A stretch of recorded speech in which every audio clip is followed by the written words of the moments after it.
Okay, welcome everybody. So this is going to be Unit 5, which deals with momentum of AP Physics 1 review. And we're going to be looking at multiple choice question set A of the personal progress checks. So let's go ahead and dive in. They tell us two objects of mass, of the same mass to be precise, travel in opposite directions along a horizontal surface. Object X has a speed of 5 meters per second, and object Y has a speed of 5 meters per second. After a period of time, object X collides with Y. In scenario 1, the objects stick together after the collision. In scenario 2, the objects do not stick together after the collision. Which of the following claims is true regarding how the outcome of the scenario is different from the outcome of scenario 2?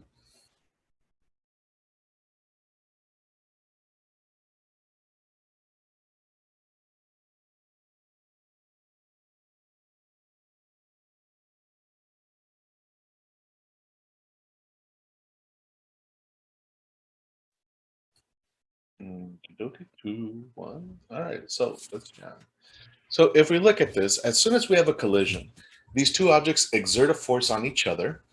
And so those forces are equal and opposite, which means that while object X changes the momentum of object Y and object Y changes the momentum of object X, because these forces are an action-reaction pair, they're going to change the momentum by the same amount in either case. Whether they stick or not, momentum is always conserved in a collision. The momentum of a system, for these point masses at least, for rotational motion, it gets a little weird, as we saw in B-Day, that little hinged pivot. But the momentum of a system is constant during collision. So just kind of keep that in mind. The thing that will change is the energy of the system. Some amount of energy is going to be converted into causing these guys to stick. So the system is going to lose, oops, not D, C. The system will lose some kinetic energy afterwards. Or sorry, during the collision, and it will have less kinetic energy. And then scenario 1 is where they stick. So yeah, we're going to have less kinetic energy when we stick. Energy is lost to, we could say, the deformation that causes them to stick or something like that.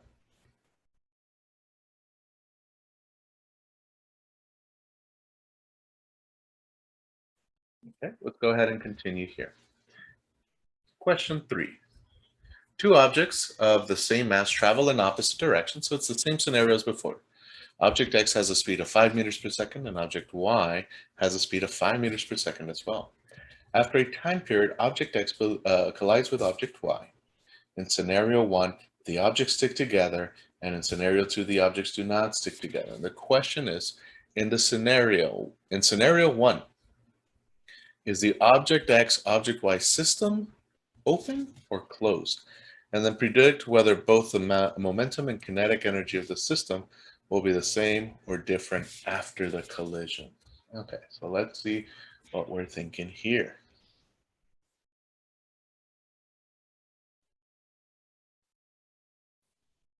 Oops, let me check the chat real quick. Oh, so yeah, I'm kind of skipping some questions here just for the sake of trying to cover as much of the progress check. Yeah, sorry. And that way we can try to get to questions A, through some of question A and B. That way tomorrow we can do the free response.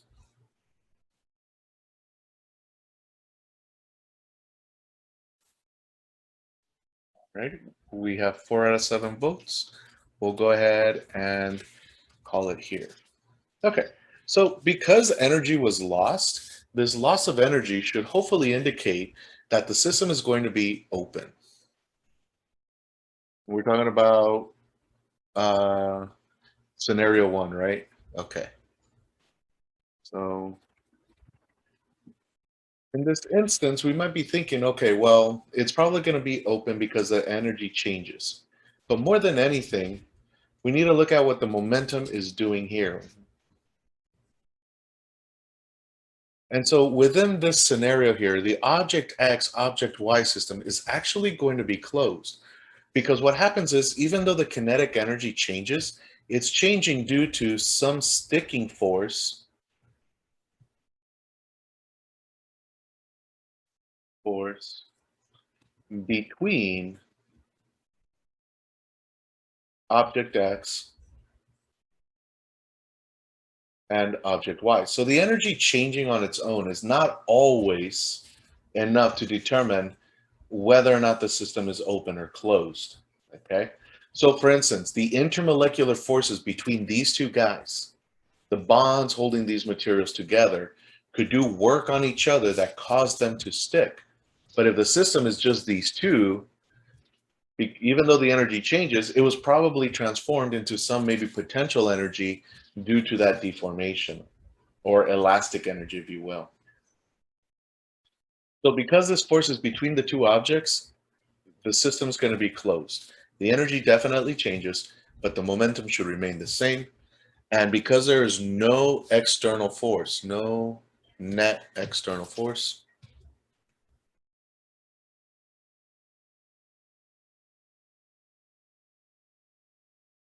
we can say the system is closed.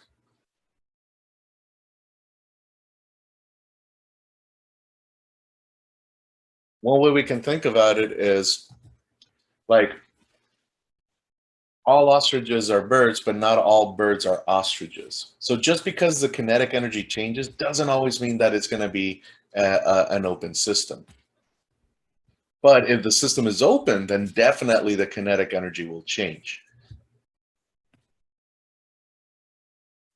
Okay, let's go ahead and continue. Let me know if you guys have questions over that one, if you'd like me to explain some more. Okay. Question 5. An experiment is conducted in which a cart travels across a horizontal surface and collides with a wall. Data collected from the experiment are used to create a graph of the cart's velocity as a function of time. All frictional forces are considered to be negligible. Nice.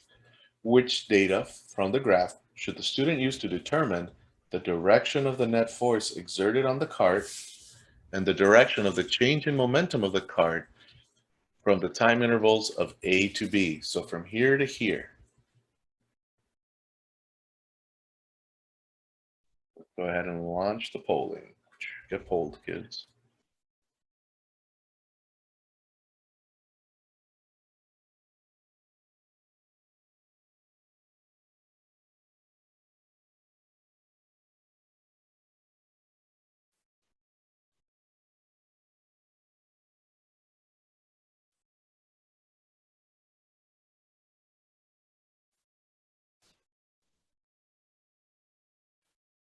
Okay. Go ahead and take a look here. So we want to find the direction of the net force and the direction of the change in momentum. So really important.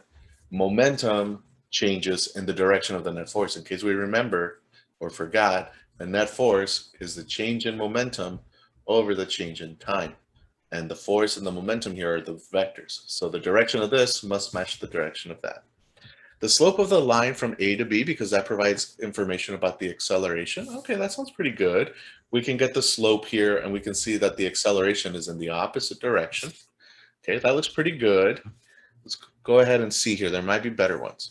The area bound by the curve, because that will provide information about the displacement of the cart. While this is true, it does not answer the question.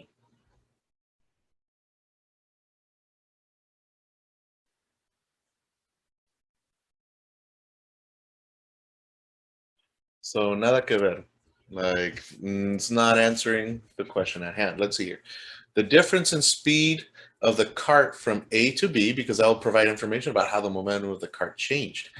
They say speed here. The thing is, we really need momentum because, I mean, velocity, because we're talking about direction here. So it's not enough. We need direction. Let's see here. The graph cannot be used to make a determination because the mass of the cart must be known in order to apply delta P, equals F times delta T. So I think in this case, A is our best answer choice, because here we're trying to see the direction of the net force and the direction for the change in momentum. The net force is in the direction of the acceleration. That's one way to think about it.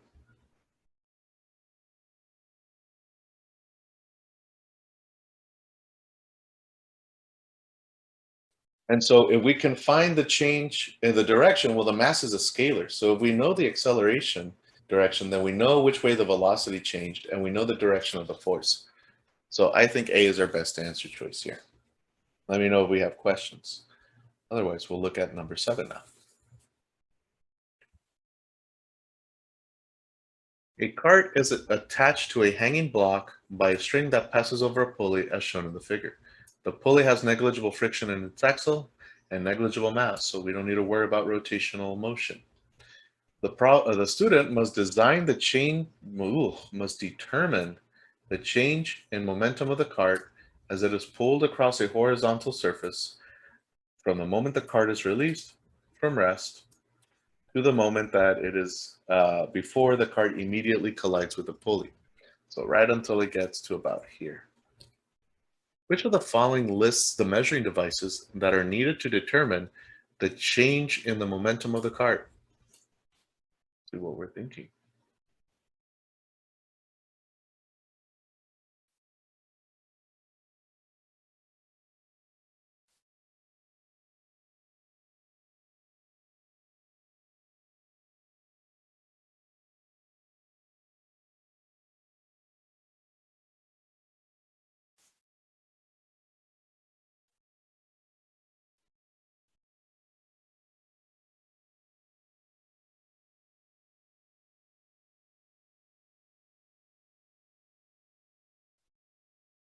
Okay. So if we look at this, we're going to want to measure distance and displacements, displacements and time. So we're going to probably want timer, mass, and probably a meter stick. The thing is, out of these, which of these works better, C or D? Well, the thing about a force probe is a force probe is really a combination of all these. It is calculating a force through these here. So C is going to be the materials that are needed. I was looking for that word here. We need these. We don't need a probe. So that's kind of annoying. That's like the College Board for you. So here, nothing more, nothing less. This is just the right amount of materials. Because we can say, well, if it starts from rest, the acceleration is going to be given by 2 times the displacement. Oops, got ahead of myself. Over delta t squared. And all I did was say v naught t plus 1/2 at squared is delta x, and that is 0. So once we have the acceleration and we know the mass, we can get the net force. And if we know the time, net force times time is the change in momentum. And that's just a rewritten version of Newton's second law. So there we go. Here they said like force probe, and that was and only the force probe, that would work. So like, let's say there's a 2 correct type of question. If they listed C like this, and then they had force probe by itself, those 2 would probably work. All right, and let me know if we have questions over that one. Question 8. A student conducts an experiment in which a cart is pulled by a variable force. Oops, trying to bring up my highlighter. During a 2-second interval. In trial 1, the student exerts the force on a cart of mass m. In trial 2, the student exerts the force on a cart of mass 3m. In trial 3, the student exerts a force on a cart of 5m. In which trial will a cart experience the greatest change in momentum from 0 to 2 seconds? Let's see what we're thinking here. I think this question could probably be worded slightly better, slightly better. Let me go ahead and try to get the scroll here. Whoa.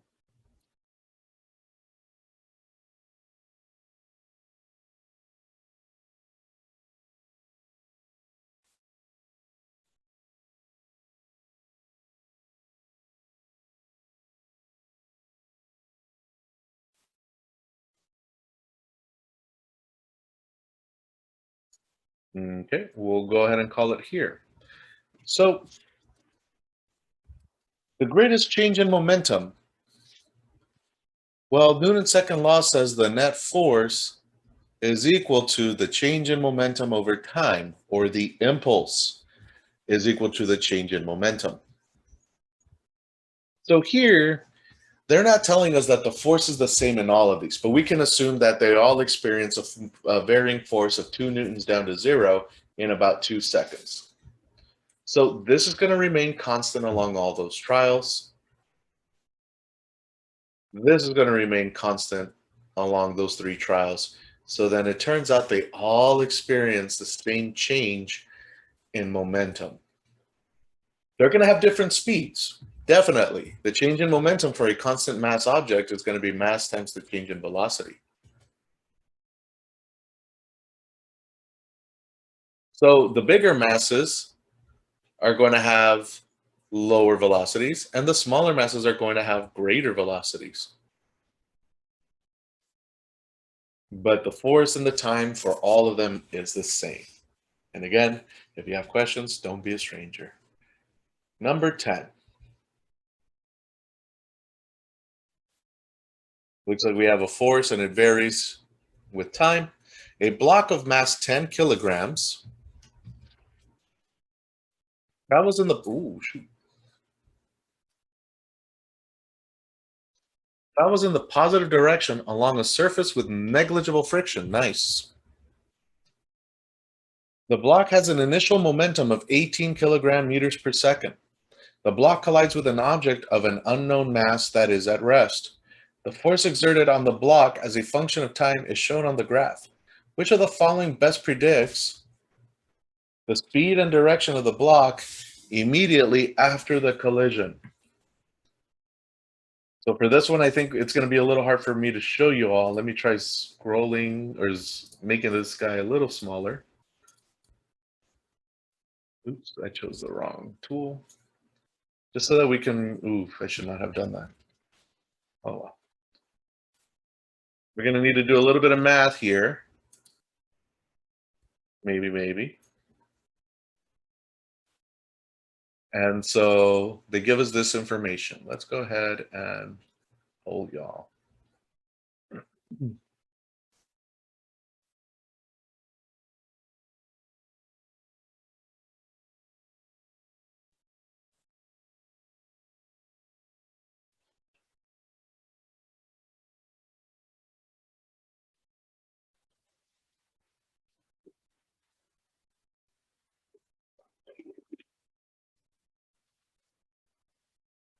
There's this think Russian? Don't quote me on that. Mathematician Alexander Polya. He wrote this book called How to Solve It. Pretty good book on just problem solving process and how people should think about things given math and science. Anyways, every time I say Polyol, I think of that. All right, let's go ahead and call it here. So the object is originally moving in the positive direction, so it's going to have positive velocity. But if you look, the force is in the negative direction. So the speed will decrease. So I think A and C are out of the question. The following question is, which of the following best predicts the speed and the direction? So the direction here, okay. Well, if we remember, we have found the change in momentum to be equivalent to the net force times the time interval. Now, in this case, the force is changing. It is not constant. But if we look, we have force and time as our axes. And the operation between them when they're on the same side of the equal sign tells us what we should be looking at. So here we are looking at the area of this. And so we have a base of 0.5, a height of 50, negative 50, all over 2. So we're getting the area of a triangle. We're just going to get all of this bad boy, and that'll give us the impulse. So that becomes what? 25 over 2. That becomes 12.5 kilogram meters per second of momentum change in the negative direction. We originally have a velocity a momentum of 18. We're going to lose 12 of those. But if we notice, it's not enough for us to come to a stop. So much less, we're not going to change directions. So here, we're going to be moving in the same direction as before. T final would be the original momentum plus the change in momentum. And so that could be thought of as 18 plus a negative 12.5. We still have momentum in the positive direction. That's going to be what, like 5.5 kilogram meters per second. So this thing's going to be going maybe about, let's see here, 10 kilograms, divide that by 10, about 0.55 meters per second in the positive direction.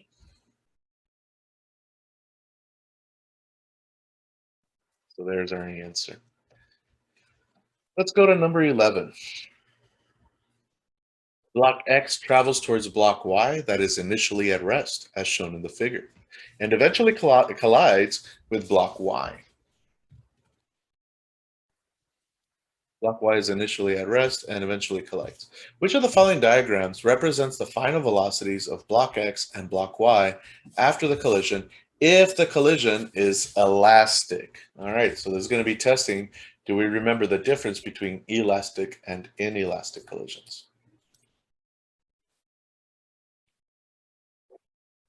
Excuse me.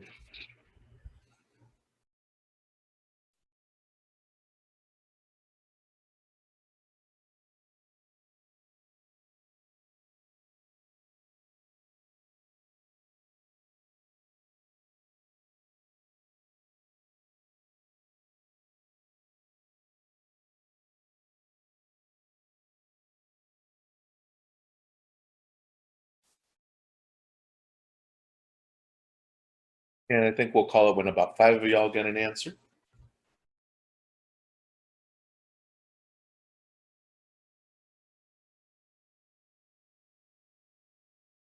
Okay.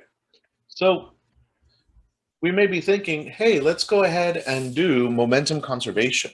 So if we look at this, well, we're starting out with the original momentum of X, which is going to be about 8 units. I'm not going to bother with the units right now. The momentum at the beginning of object Y is going to be 0. Okay, yeah. So we may want to find a scenario where we have a total momentum at the beginning that is equal to 8. And that would be part of the thought process. The thing is, they tell us that this is elastic.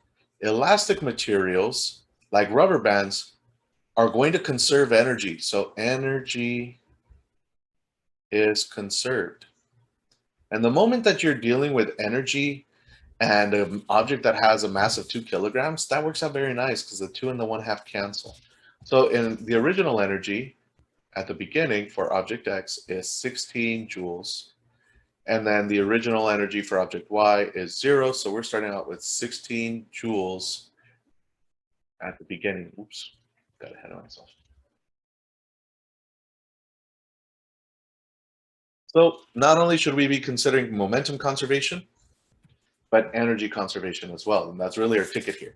So because of this scenario, A is already out of contention. This is not going to help us out here. Now let's go ahead and look at these other objects. So let's say I take the momentum of this guy afterwards. That's 3.2 because 0.5 and 6.4, the final momentum of Y is 3.2. You multiply these, this becomes 4.8 for the final momentum of object X. 3.2 plus 4.8, there's our 8 units of momentum. So this one looks like it's pretty good. We'll hold on to this one. Let's go ahead and take a look at this guy. This object here is going to be 0.5 times 19.2. That looks kind of like a funky number, but I think that's going to be about a final momentum for object Y of 9.6 in this direction. Oops. Okay, you got to go. No problem. Have a good one. And then if we look at the final momentum of object X, that's going to be a negative 1.6. So if we add these two, well, shoot, that's not helping us out here again. We have a total momentum of that is also equal to 8 for this guy. And plot twist, I wouldn't be surprised if this guy also gives us the same scenario. 0.5 of 5.6 is going to be about, let's see here, that's a 0.8 of a half, and then 25.63. Or sorry, no. I'm like fumbling that real bad. Let's just take the calculator, half of this. 2.5 and then 0.8, 3.3 units about. And if someone could check my work on that, that'd be appreciated. And then this guy here is going to be, yeah, that's not correct. Let me actually get my calculator for this one. Sorry, I was trying to number sense it. 0.08, yeah. Oh, let me check the chat. I thought elastic meant they move in opposite directions. No, not quite. It could be, but that won't always be the case. 5.6. I have the double entry multiplied. Oh my God. 5.6. 2 divide. That's 2.8. Wow. Why did I have, like, I know 56 is 28 doubled. I don't know why I fumbled that so bad. So that's 2.8. And then this guy's going to be 3.6 units. You add these two guys up for their momentum, right? You double this because it's 2 times 1.8. That should be 3.6. And when you add these guys up, we do not get the same amount of momentum at the end. The final momentum total for B is going to be not 0, 6.4. So not it either. So then from here, we got to do energy conservation. And so we're going to have to do 1/2 mv squared for each of these guys. And then you add them up. And just to save ourselves a little bit of time, because it is a Friday, you do the hokey pokey, you turn yourself about, and you find out that C is correct.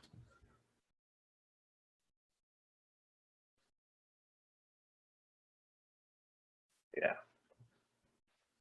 So what I would probably have done is recognizing that they're asking for elastic. I would try to get this, the kinetic energies of these objects and then add them up to get the total kinetic energy of the system and see which of these gives me 16.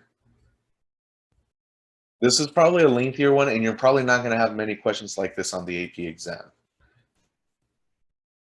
If you look at this one, this velocity is absolutely huge. So 19 squared, that's approaching what, 400? No, yeah, 20 and 20 is like 400. So, and then divided by 4, this is about 100 joules of kinetic energy just in this guy alone. So just by looking at the numbers, you realize, wow, this guy's going way too fast.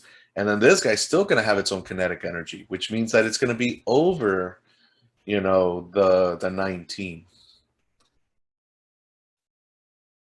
So just because they meet momentum conservation won't always be the case. If it's elastic, energy is conserved.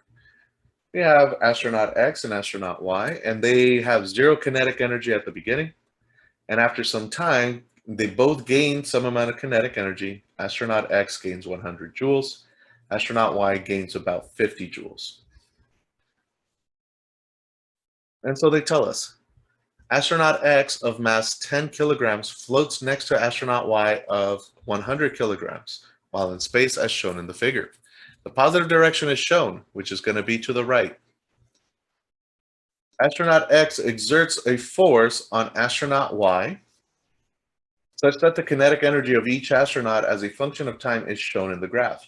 What is the change in momentum of the two-astronaut system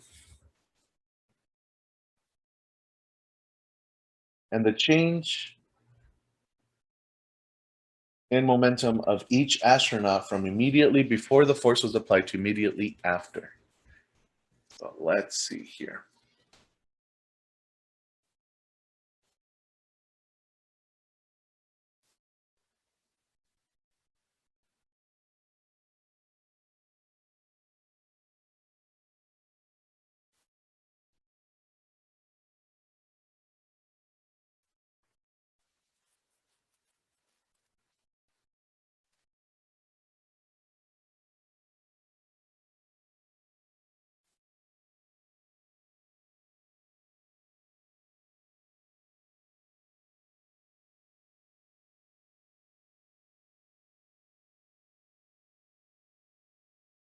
Okay, we'll call it here because there's a quick way to get this one.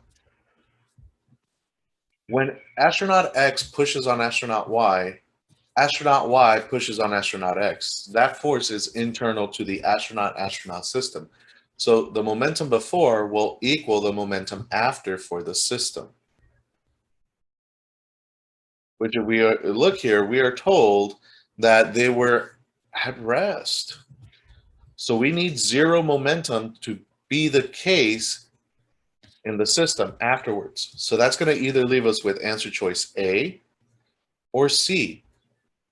Now, because they both have kinetic energy, we know that they are moving. It's not like they pushed each other and they remained at rest. In this case, they definitely are moving, and so they have some amount of momentum. So we need quantities that add up to zero. So one guy's going to have 100 units of momentum in one direction. This guy's going to have 100 units in the other direction of momentum. So C is their best answer choice. We're coming down to the last two questions in this check here. Let's go ahead and see here. And again, if there are questions, let me know.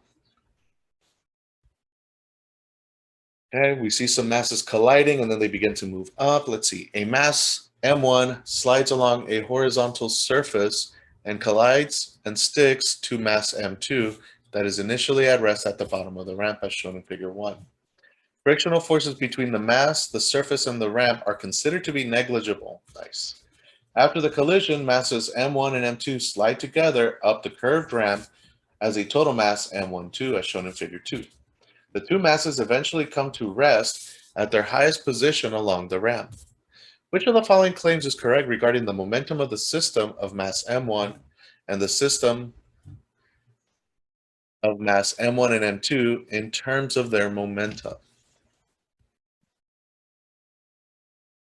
God, they love to ask questions in this weird way.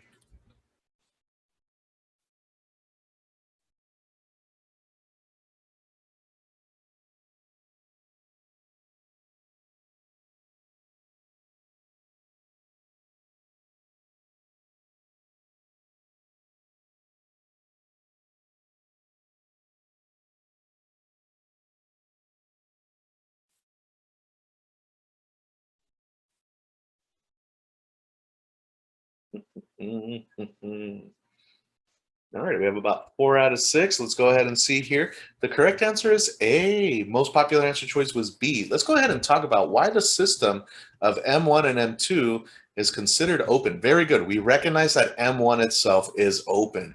It experiences, if we just consider this guy, an external force from M2. Now here, the reason why these both together are considered an open system is there's an external force due to gravity. So there's going to be this net external force that stops these guys, that changes their velocity. It's going to be an interplay between the normal force from the ramp and the force due to gravity that is acting that on both these masses. And the normal force and the force due to gravity are external to the system. So that's why it is considered open.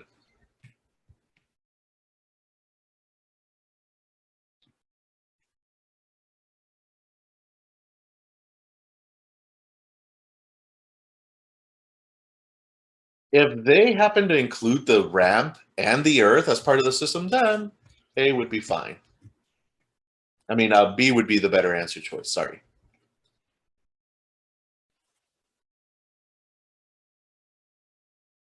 Yeah, I think this is a bro one too. I definitely agree. It's like, dang it. It's like when you see it, it's like, oh yeah, obviously. But in that moment, you're like, really? And then the wording, I don't think really helps. It's a little confusing here regarding the momentum of the system mass M1 and the system of mass M1 and M2. Yeah, in terms of momentum. So the force due to gravity and the normal force are going to change the momentum. They were originally moving in some direction to the right.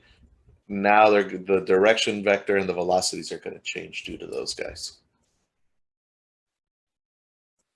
All righty, last one, which is a multiple correct. Excuse me, sorry about that. A block travels across a horizontal surface in which frictional forces are not considered to be negligible. Oh no. That's shown in the figure. Which of the following quantities should the student measure to verify that the direction of the frictional force exerted on the block from the surface is in the same direction as the change in momentum of the block? Select two answers and justify your selections.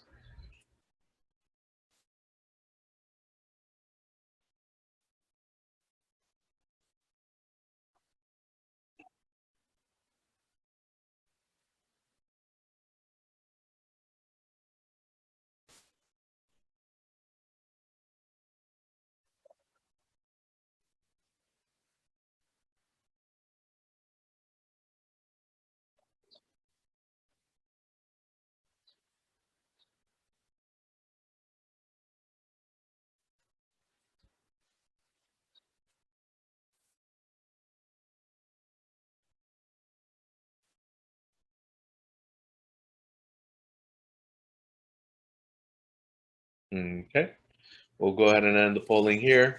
And it turns out our two best answer choices, even though they're weirdly worded, are C and D. We need to know the final velocity and the initial velocity, because if we know the change in velocity, we can get the change in momentum. This second part of the rationale is a little weird, and it makes me a little suspicious of like of their intentions. But because the initial momentum of the block is proportional to the final momentum of the block, like what?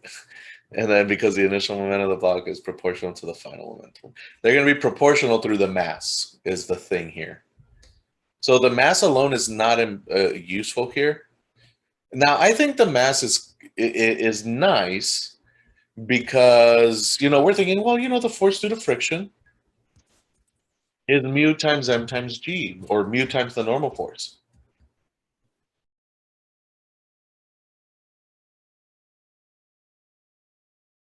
The thing is, we're talking about the direction.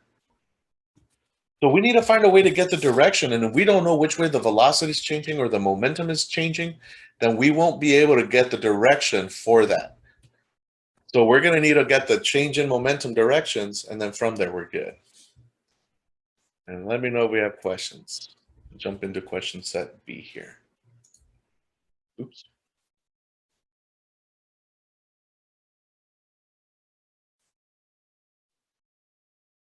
So I'll give you guys a little bit of time to load that one up.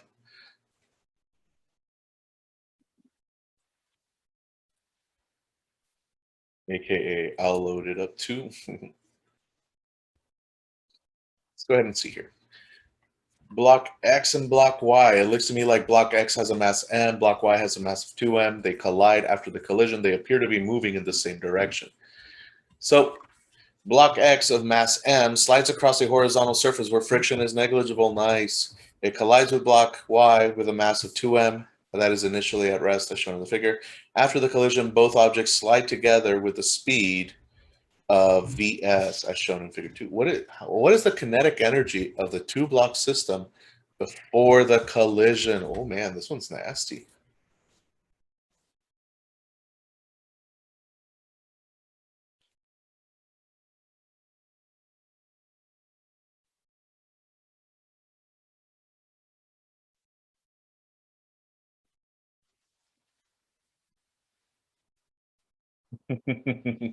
Or is it?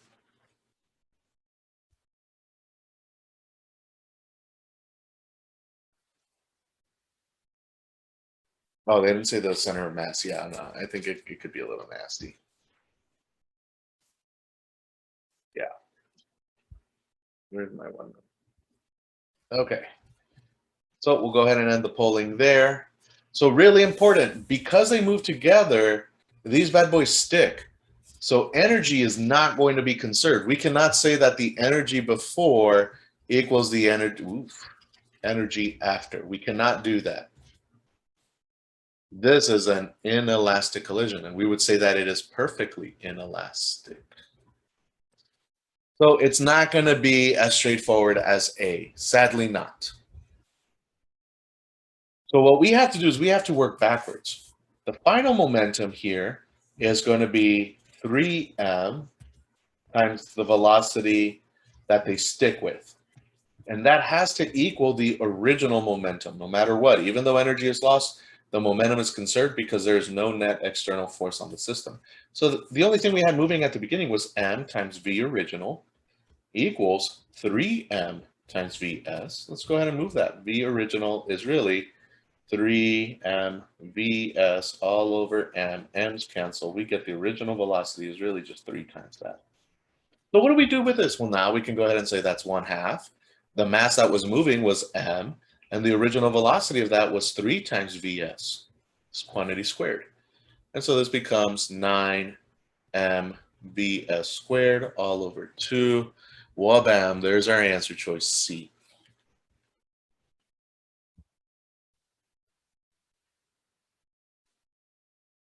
Let's go ahead and look at question 3 here. So the same situation happens again. This is referencing a previous scenario where they both stick and move together with a speed vs, as shown in figure 2. And the question is, how could the student verify that the collision under consideration is an inelastic collision for the 2-block system? Let's see here.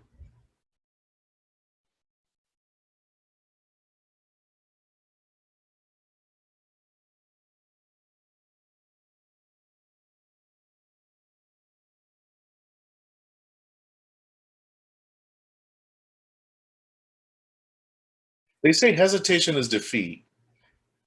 Someone keeps answering very quickly with gusto, and you keep going for the bait answer. I am sorry. Contemplate a little more. Just kidding. But let's go ahead and see here. Oh, 1 second. My phone is going. So we're not going to want to compare momentum. Momentum is always conserved. But if we compare kinetic energy, we said that in an inelastic collision, energy is not conserved. 1 second.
Full sensor. I'm not sure what that means, but okay.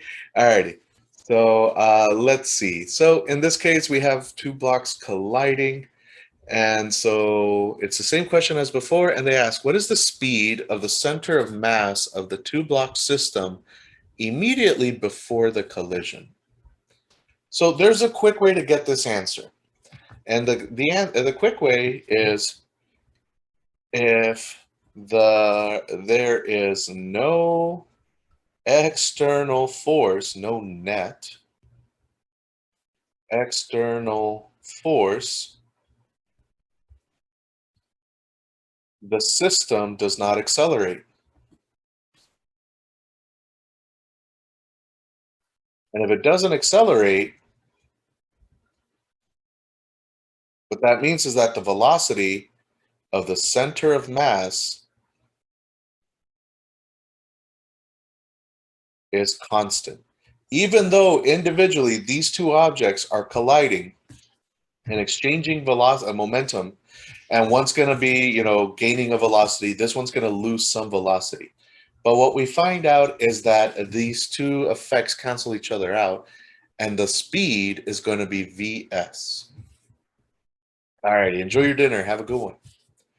One way we can think about it is the velocity of the center of mass is going to be the velocity of the first guy times the mass of the first guy plus the velocity of the second guy times the mass of the second guy all over mass 1 plus mass 2. And then here, what they told us is that for the second scenario, we already knew this was Vs, where they stick. So we could move backwards and know that this is 0, and this was the only thing moving, and we would get the same thing. But the quick way is to recognize there's no net external force. The center of mass does not accelerate. All right, let's go to number 4.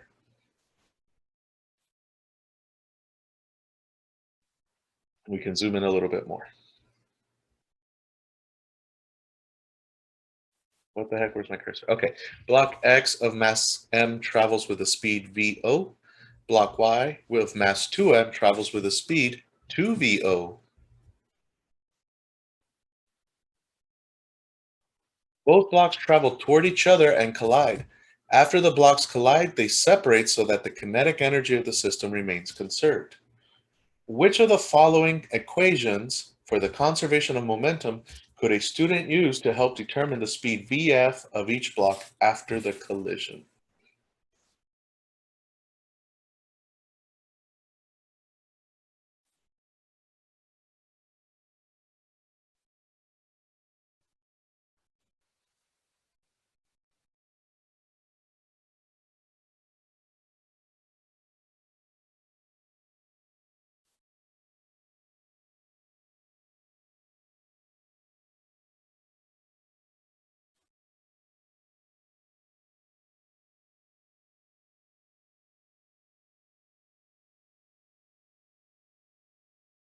Alrighty, we'll go ahead and call it here.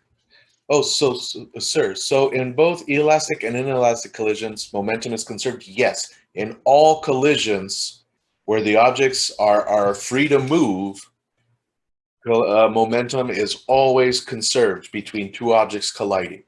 If something like stops it, like from moving, like let's say for whatever reason I happen to have like a calculator and I threw something at it, this object would have momentum as it's moving, but because my hand keeps them from moving afterwards, specifically the calculator, momentum would not be conserved because it's exerting an external force on the system. But in all collisions, if two objects are free to move and collide with no friction or anything like that, then momentum is conserved. Always, always, always. It's just the energy that is not conserved in inelastic collisions. Okay, so our best answer here is answer choice A. And so the most popular answer choice was B. Now the reason for that is they move toward each other. One object is moving in this direction, which we can say has a positive momentum because it has a positive velocity. But this guy's going to have negative momentum or negative velocity. So that's what makes this the better answer choice. One of these has to be negative. Now, because we don't know how they move afterwards, we don't know if which one of these is going to be negative. So the velocity here will come out in the math at the end. So that's why there's no minus here at the end. All right, let's go to question number 5 here. So again, they collide towards each other with block X traveling. Now they give us a direction. Block X is traveling in the positive direction. Block X has a mass of 4 kilograms and a speed of 2 meters per second. Block Y has a mass of 1 kilogram and a speed of 1 meter per second. A completely inelastic collision occurs in which momentum is conserved. What is the approximate speed of the block after the collision?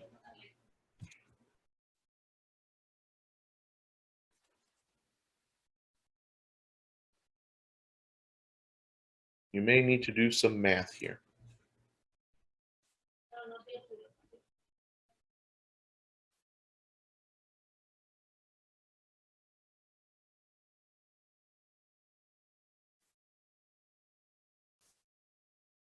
Mr. Gasca, just making sure, like, are we allowed to use, we're not allowed to use a calculator though, right? Oh yeah, you are totally. Okay. So yeah, definitely take one. I believe you're allowed two, but just in case one dies, but just make sure your calculator's charged. You can use any calculator basically as long as it doesn't have a QWERTY keyboard. So all your Inspires, your TIs, whatever are fine. The entire multiple choice section? The entire multiple choice and free response Okay. section. Okay. Yeah, the whole thing works out.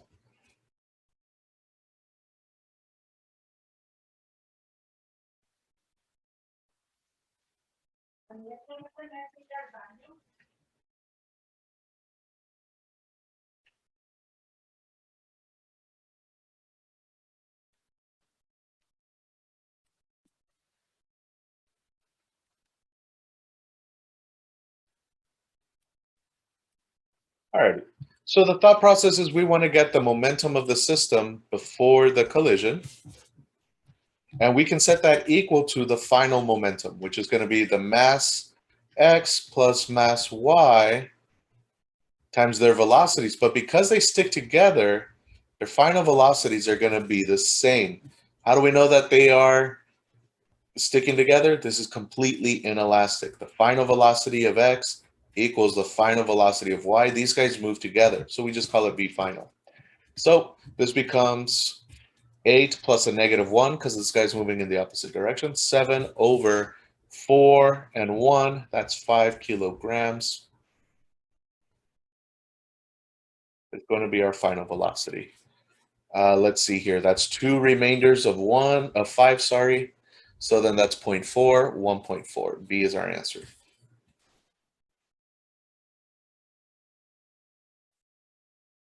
All righty, we're in the home stretch here, guys. In question 7, we have cart X and cart Y colliding, and they tell us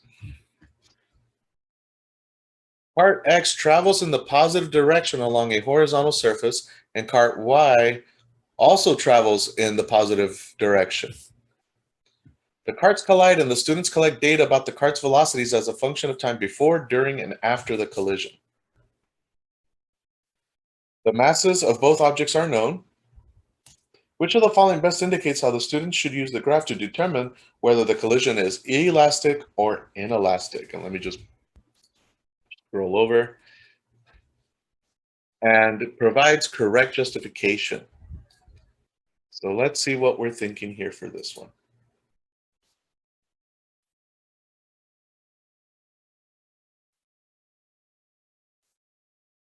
I personally, for calculators, I would just take like a little scientific. Shoot, for my final engineering exam, to get state certified, I just use like one of these, like a little simple scientific calculator. And this calculator was already like 20 years old by the time I took that test. So, usually these tests test more of your thinking than throwing things into a calculator. What a flex. Oh, sorry, I'm good at what I do. Nah, just kidding. I can't multiply two numbers as we saw earlier. Nah, but it's a little different because the questions a lot of times are like the calculator is just there to help you get numbers, and a lot of people want to put all these equations into them. And those calculators are programmable, but a lot of times you're just better off like just knowing your stuff. Okay, so let's go ahead and see here. Using the known mass and known velocity for each cart to determine the kinetic energy before and after the collision, because kinetic energy changes during an inelastic collision. That sounds to me like a very good answer. And then to determine the momentum, because momentum changes in an inelastic collision. No, no, no, no, no. We just talked about that. Always conserved in a collision where objects are free to move. Using the known mass and known velocity of each cart to determine the change in momentum before and after the collision, because again, no, not true. To determine the average force exerted on each object before and after the collision, because the force exerted on the objects have different magnitudes in an inelastic collision. No, the whole reason why momentum is conserved is because the net force on one object is the same as the net force in the other object, just in opposite directions. So the overall net force is 0 because they cancel out vectorially.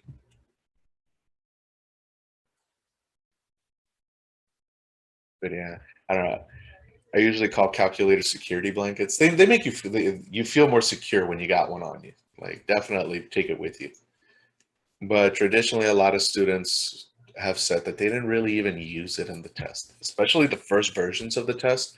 There were no calculation problems. We have momentum as a function of time for object X, which is represented by the dark dots, and then object Y represented by the gray dots. In an experiment, two objects, object X and object Y, travel toward each other and collide. Okay. Students collect their data for each object before, during, and after the collision and create a graph that shows the momenta of object X and Y as a function of time. How should the student use the data found in the graph to verify conservation of momentum?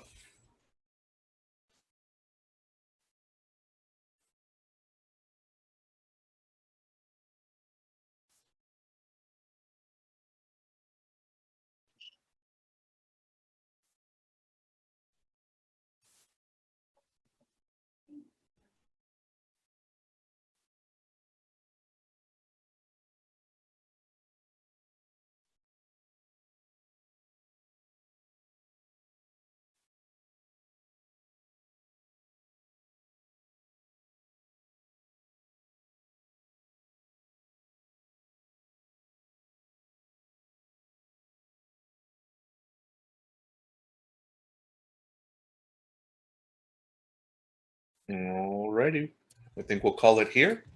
So momentum is not a scalar quantity. If you remember, I keep writing the little arrow there just so that we remember, oh yeah, like direction matters. It's a vector.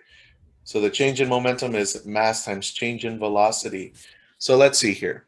That won't help us. The sum of the momenta, vector sum of the momenta should be compared because the momenta is a vector quantity. That sounds good, but it may be like they're just telling us what we want to hear. Let's see if there are better answers. Data from the graph cannot be used. Incorrect. We have changes in momentum that we can compare. D, the data from the graph also cannot be used because no, yeah. B is our answer.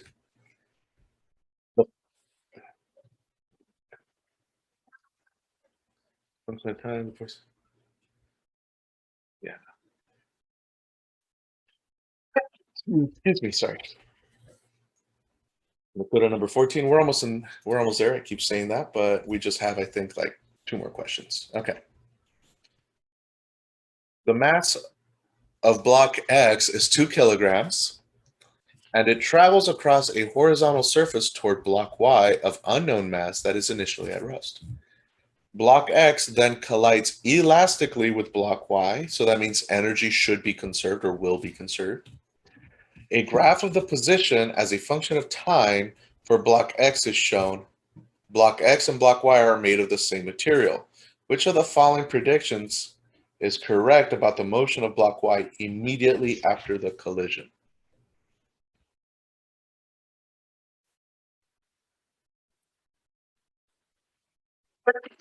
Oh, sorry.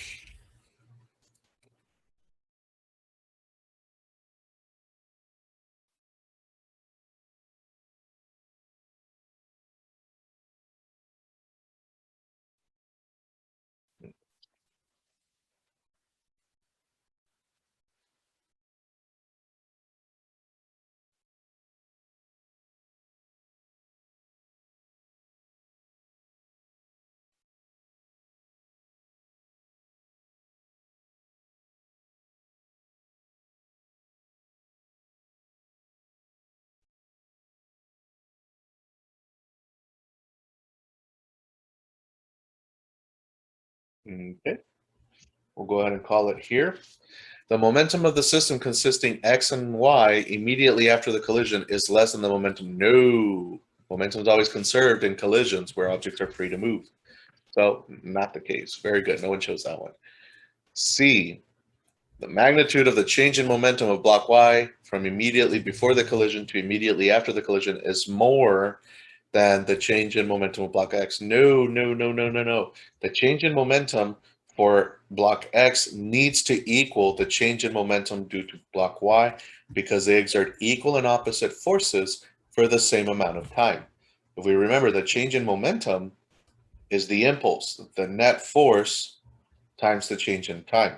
So if I look at the change in momentum for x, it's going to be the net force, and this is going to be the force for x, the force on x by block y.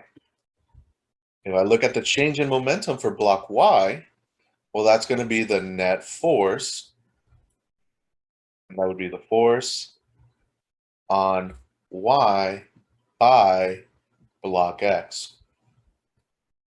So very important. These two forces are going to be equal and opposites in direction, and they're both going to be acting for the same amount of time. One object cannot push on another for more time. They are in contact with each other for the same amounts of time. So these two quantities will be the same for both, just in different directions. Now we got to talk about the acceleration. The acceleration of block y immediately after the collision is greater than the acceleration of block y immediately before. No, especially if there is no friction. And I don't think they tell us that. Yeah, no. But the acceleration here doesn't change. That leaves us with B. We can actually calculate this. The velocity of x before the collision is going to be, we went from 0 to 15 in 5, so that's 3 meters per second. So the kinetic energy at the beginning of block X is going to be 2 times 3 meters per second squared, kilograms, all over 2, and it's going to be, if I did this right, 9 joules. The final kinetic energy of block X is going to be 2 kilograms. Its final velocity, we go from 15 to 20, that's 5 in 5 seconds. That's 1 meter per second. And so the final kinetic energy of block X is 1 joule. Because energy is conserved, and the reason it's that is because it collides elastically, energy is conserved. So if I start out with only 9 joules, the energy of the system at the beginning was 9 joules plus 0 joules because this block was initially at rest. So we got to add up to 9, which tells us that the final kinetic energy of block Y would be 8 joules. If all else fails, you could use principles to argue against these 3 answer choices and arrive at B as your only one, or you could calculate it and prove that B is the answer here. Ooh, let me check the chat.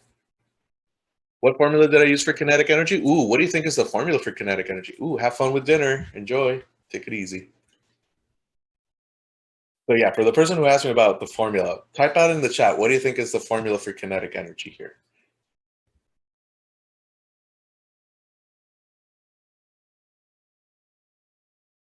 Yeah. So did I make a mistake with my numbers?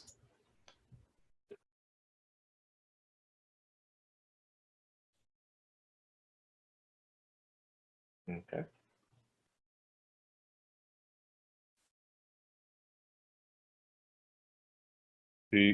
There is, I think you have a concern, right? Let me know what that concern is. Because that is the correct formula for kinetic energy.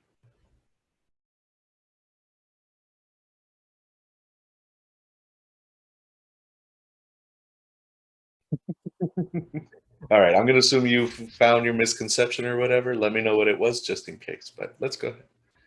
Oh, okay. You didn't. Oh, so you were getting like 4.5? Gotcha. Okay. Or you got the mass of block 1. Okay. Yeah. Okay. All right. Let's go ahead and look at the next one here. Oops. I keep using the multiple correct when there's only one. A constant force Fa is applied to an object of mass big M, initially at rest. The object moves in the horizontal x direction. The force is applied in the same direction. After the force has been applied, the object has a speed Vf. Which mathematical routine can be used to determine the time in which the force was applied on the object of mass M? Select 2 answer choices.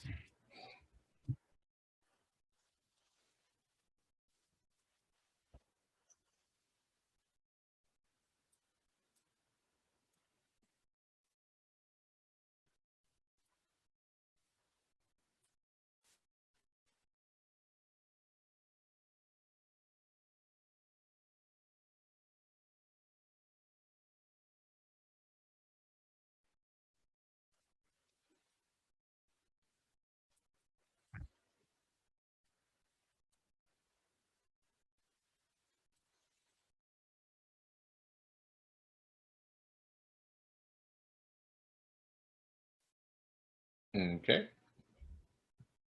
I'll let you guys continue answering here.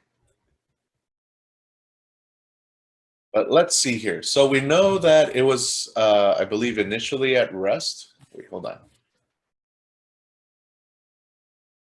Object moves in the horizontal directions and the force is applied in the same direction. Now, they don't tell us that it's immediately at rest. Okay, so one way to do that is, if we remember, net force is the change in momentum over the change in time. So then the time is going to be the change in momentum of the object all over the applied force. And as far as we know, that's the only force applied here. They don't tell us that this is frictionless. So I think this question's a little sloppy. But we can go ahead and say that A is one of these answer choices, okay? The other one here is, well, let's see. C looks kind of good, but as far as we know, the mass is going to remain constant. But we can go ahead and say, well, the change in momentum is mass times change in velocity. So maybe mass times change in velocity over the force will give us the change in time. So let's see here. One of those kind of reiterates that. Yeah, I guess B is our better answer choice here, because the change in velocity, well, it's going to have some final velocity. I really don't. Oh yeah, it is initially at rest. Okay, I was like, this question's a little sloppy. With my handwriting is also mimicking here. Okay, so A and B are going to be our best answer choices. All right, let's go on to the last one here. Ding, ding, ding, we've made it.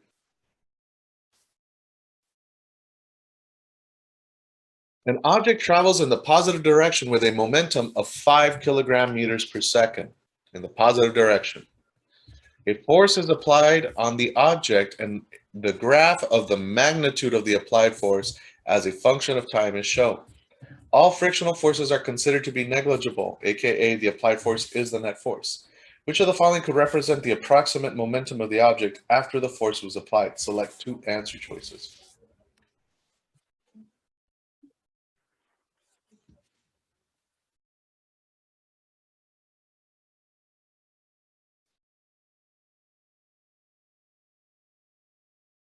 Ugh, a little munch on my screen. Gross. Don't eat at your computers, kids.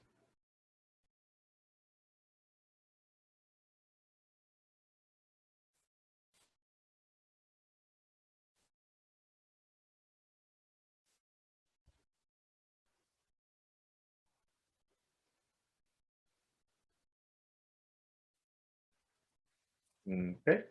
And so I'll start working on this one. If you get an answer, go ahead and submit it. So if we look, net force times time is going to be the change in momentum. We have an original momentum of 5 kilogram meters per second. Oops, not squared. About to get the match wrong. And so we're going to want to get the area of this shape. And so this right here is going to be 1 times 4 over 2 because it's a triangle. So the area, which equals the change in momentum, is going to be, I can't multiply, 1 times 4 all over 2, and yada yada, units exist. So the change in momentum here is going to be magnitude-wise 2 kilogram meters per second. I keep wanting to put the square. So the problem is they don't give us the direction. So there are two possible answers here. We can either push this object in the same direction it's moving, and the final momentum is going to be 7 kilogram meters per second. Or it could act in the opposite direction, but not changing. If we act in the opposite direction, that's going to give us 3 kilogram meters per second. So wabam and wabam. There's our answer. Okay, let me know if we do have questions. That is it for today. Thank you for stopping by. We'll see you guys tomorrow morning at 10 if you can make it. 10:30, sorry, 10:30. Wait, no, 10, 10, 10, 10, 10. I'll go ahead and stop recording here. Have a good one, y'all.